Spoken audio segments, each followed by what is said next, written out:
মাননীয় ডিজি, আপনার কাছে একটি স্পেসিফিক প্রশ্ন করতে চাই। একটি রুমের মধ্যে আপনি বলছেন সাফোকেশন হলো, সাফোকেশন হওয়ার কতক্ষণ পর একটা বাচ্চা মারা যায়? অর্থাৎ এই সময়টিতে হাসপাতালের কোনো ডাক্তার, নার্স তারা কি ওই রুমটিতে উপস্থিত ছিল না? এটি তো স্পষ্টভাবে আমরা বুঝতে পারছি কি দায়িত্বের অবহেলা। আমরা আমরা রুমটি পরিদর্শন করে যেটা দেখেছি, ওখানে কর্তব্যরত সেবিকা ছিলেন, একটি সেবিকাদের টিম ছিলেন, এবং আমরা জানতে এনআইসিইউতে চিকিৎসার জন্য পাঠাই। এই জায়গাটিতে আমাদের কাছে মনে হচ্ছে যে একটি দুর্বলতা আছে, এবং এটি কর্তৃপক্ষ এটি আমাদেরকে জানিয়েছে, কিন্তু আমরা আমাদের যে সেবার দিক থেকে এটি যে কোনো ত্রুটি আছে কিনা এটি আমরা অবশ্যই খতিয়ে দেখব, এবং এই বিষয়টি আমাদের নজরে এসে।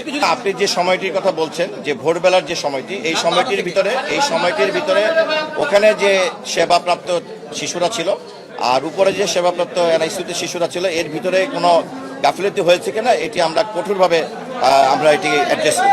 বিল্ডিংয়ের যে অবকাঠামোগত দিক, যেখানে সেবা দেওয়া হচ্ছে, আমরা দেখতে পেয়েছি যে এখানে অনেক শিশুরাই কিংবা অনেক সাধারণ রোগীরাও চিকিৎসা নিচ্ছে। সেই তুলনায় যে অবকাঠামোগত যে বিষয়টি আছে, পার্টিকুলারলি পোস্ট লেবার ওয়ার্ডটি, যেখানে যে 6 জন শিশু ছিলেন এবং 11 জন মা ছিলেন, বাকি 6 জন শিশুর 6 জন মা এবং অতিরিক্ত যে 5 জন মা ছিলেন, সেই 5 জন মায়ের শিশুরা ছিলেন 5 তলায় অবস্থিত অন্য একটি এনআইসি। এখানে তাদের টেকনিক্যাল প্রয়োজনে, কারিগরি দিকের প্রয়োজনে অথবা এসি সংশ্লিষ্ট বিষয়গুলোতে কিংবা ইলেকট্রিক কোনো বিষয়তে এক্সপার্ট যদি প্রয়োজন হয়, তারা ওখানে কোঅপ করে নিতে পারে।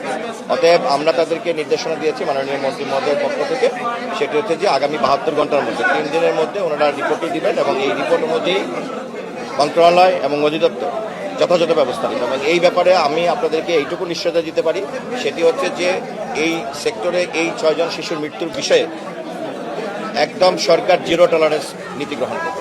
এখানে দোষী ব্যক্তিদেরকে কোনো রকম ছাড় দেওয়া হবে না। 72 ঘন্টা, 3 দিন। আপনারা জানেন যে আগামীকাল একদিন পর ঈদ এবং ঈদের ছুটি চলমান আছে।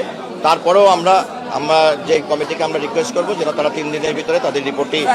এখনো তো অনেকে রয়েছেন যারা এই গাফিলতির সাথে বলেন, আর যেভাবেই বলেন, একটা তো ত্রুটি আছে, তারা তো হাসপাতালে চাকরি করছেন, তারা এটারে প্রভাবিত করতে পারবেন কিনা? মানে আমরা আপনাদেরকে, কাউকে যদি আপনি এতগুলো একটা স্যাবোটেজ হওয়ার পরে কারো যদি আমাদের 72 ঘন্টা অপেক্ষা করতে হয় যে এই 6টা শিশু কেন মারা গেল, সেটা তো মানুষ এটা নিয়ে আপনারা বোধহয় ইতিমধ্যেই প্রথম যে ব্রিফিংটি হয়েছে, সেই ব্রিফিংয়ে আমাদের এডিজি অ্যাডমিন মহোদয় আপনাদেরকে বোধহয় একটু ব্যাখ্যা করেছেন যে এই পোস্ট যে অপারেটিভ ওয়ার্ডটি থেকে শিশুদেরকে ওনাদের যে চলমান সেবার যে সিস্টেম, সেই সিস্টেমে ওনারা কিন্তু এখানে কোনো বাচ্চা ওনারা যদি সাসপেক্ট করেন যে একটু খারাপ হচ্ছে, তাহলে কিন্তু ওনারা এনআইসিইউতে পাঠান 5 তলায়। তো আমাদের কাছে মনে হয়েছে যে এই জায়গায় এই যে একটা ট্রানজিশন, এটি একটি দুর্বলতম দিক। আমরা এই বিষয়টি আমাদের নজরে এসছে, এবং আমরা যে কমিটি আছে, কমিটিকে ইতিমধ্যে আমরা এই বিষয়টি তাদেরকে নজরে আনবো।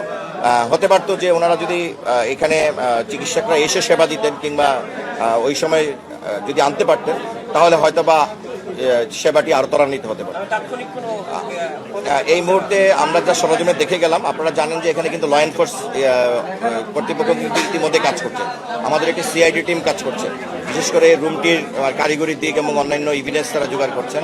এবং আমি যতটুকু জানি, আমাদের মাননীয় মন্ত্রী স্বাস্থ্য ও পরিবার কল্যাণ মন্ত্রণালয় ওনার ইতিমধ্যে স্বরাষ্ট্র মন্ত্রণালয়ের সঙ্গেও কথা বলেছেন এবং সংশ্লিষ্ট বিভাগগুলোর সাথে কথা বলেছেন, এবং আমাদের স্বাস্থ্য ও পরিবার কল্যাণ মন্ত্রণালয় কিংবা অধিদপ্তরের বাইরেও অন্যান্য এজেন্সিরা কিন্তু কাজ করছে।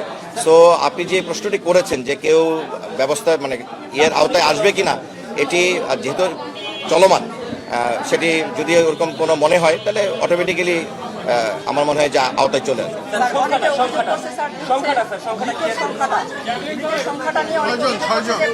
মৃত্যুর সংখ্যাটাই আমরা সরজমিনে যা দেখেছি এবং রোগীর স্বজনদের কথা বলেছি, ওনারা কিন্তু 6 জনের কথাই বলেছেন।